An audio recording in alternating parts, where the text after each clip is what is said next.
হে জগন্মাতা সনাতনী, আপোনাৰ এই নবাৰ্ণ মন্ত্ৰ অতি শক্তিশালী মন্ত্ৰ।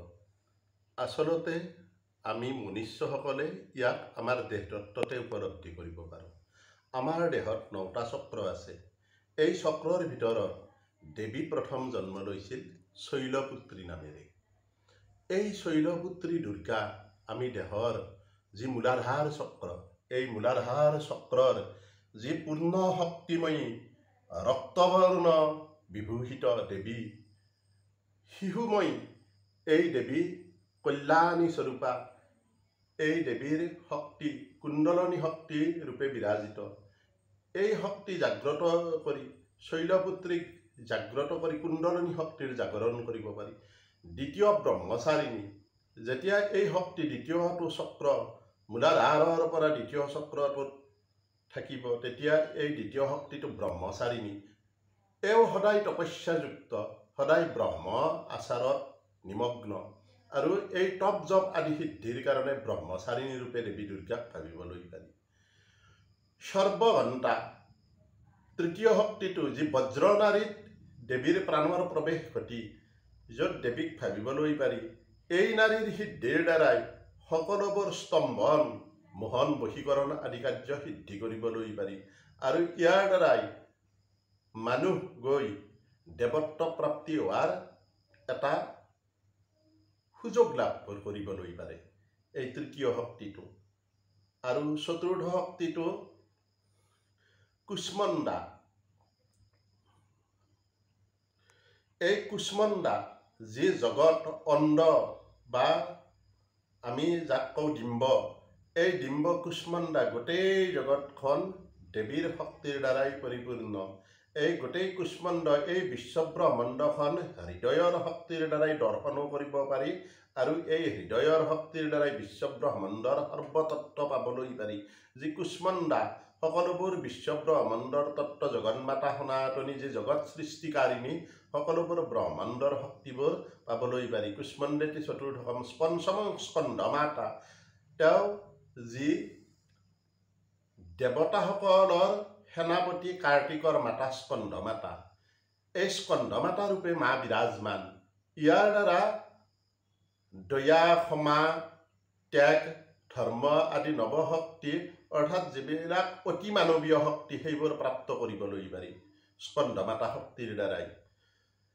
কাত্যায়নী, কাত্যায়নী শক্তি যি কাত্যায়নীৰ পুত্ৰী ৰূপে তেওঁ জন্মগ্ৰহণ কৰিছিল কাত্যায়ন মুনিৰ।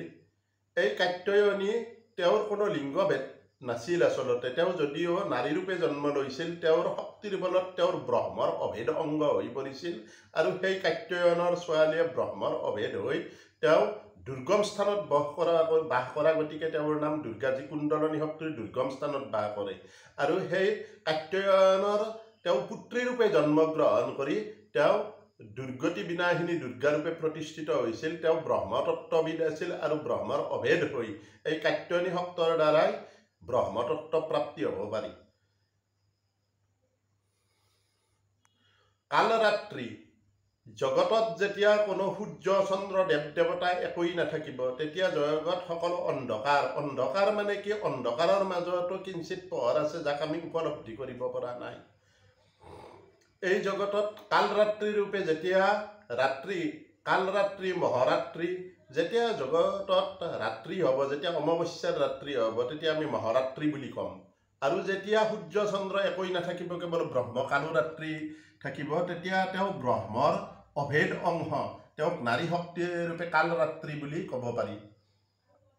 মহাগৌৰী, মহাগৌৰী দেৱীৰ এই অংগ। যেতিয়া দেহৰ সমস্ত শক্তিৰ জাগৰণ হয়, আৰু তেতিয়া তেওঁ কি দেখে? সকলোবোৰ ব্ৰহ্মময় দেখে। ব্ৰহ্মজ্যোতি, তেওঁ ব্ৰহ্মজ্যোতিৰ আচলতে তেওঁ আহৰণ কৰিব পাৰে সাধকজনে, আৰু তেওঁ কি ব্ৰহ্ম নিৰ্বাণ পৰ্যন্ত প্ৰাপ্তি হ'ব পাৰে নৱম অংশত। আৰু তেতিয়াই তেওঁ হয় কি মহাগৌৰী, অৰ্থাৎ অতি গৌৰৱ উজ্জ্বল বৰ্ণ তেওঁ নিজ দেহতে দেখিবলৈ পায়, আৰু তেতিয়া তেওঁ মহাগৌৰী ৰূপে দেৱীক উপলব্ধি কৰিবলৈ পাৰে। আৰু সৰ্বশেষত তেওঁ সিদ্ধিদাত্ৰী, অৰ্থাৎ তেওঁ এনেকুৱা এটা সিদ্ধিৰ দিশত সেই সাধকজন গতি কৰে যে তেওঁৰ আৰু সিদ্ধি হ'বলৈ নাথাকে। তেওঁ সকলো ভক্তি কৰিও ঈশ্বৰৰ ওচৰত তেওঁ জীৱন্তে মুক্তিৰ নিচিনা, অৰ্থাৎ তেওঁ এই দেহটোৰ দ্বাৰা ঈশ্বৰ বা ব্ৰহ্মৰ উপাসনা কৰি ভক্তি কৰিও থাকিব পাৰে। তেওঁৰ ইচ্ছা হ'লে এই দেহটো ত্যাগ কৰি সূক্ষ্ম শৰীৰ লৈ ঈশ্বৰত বিলীন হ'বও পাৰে। তেওঁৰ ইচ্ছা অৰ্থাৎ তেওঁ পূৰ্ণ ব্ৰহ্মত্ব প্ৰাপ্তি হয়, সিদ্ধিদাত্ৰী সকলো সিদ্ধি হয়। এই নৱদুৰ্গাৰ তত্ত্ব বুলি আমি অল্পমতি মনুষ্যই উপলব্ধি কৰিবলৈ পাৰোঁ। আৰু ইয়াক বাক্যৰে অল্প আয়সত কোৱাটো বৰ কঠিন। তেওঁৰ কৃপাতে এই কথাখিনি ব্যক্ত কৰা হ'ল। সুধী সমাজ যদি উপকৃত হয়, তাৰ আশীৰ্বাদত আমিও উপকৃত হ'ম।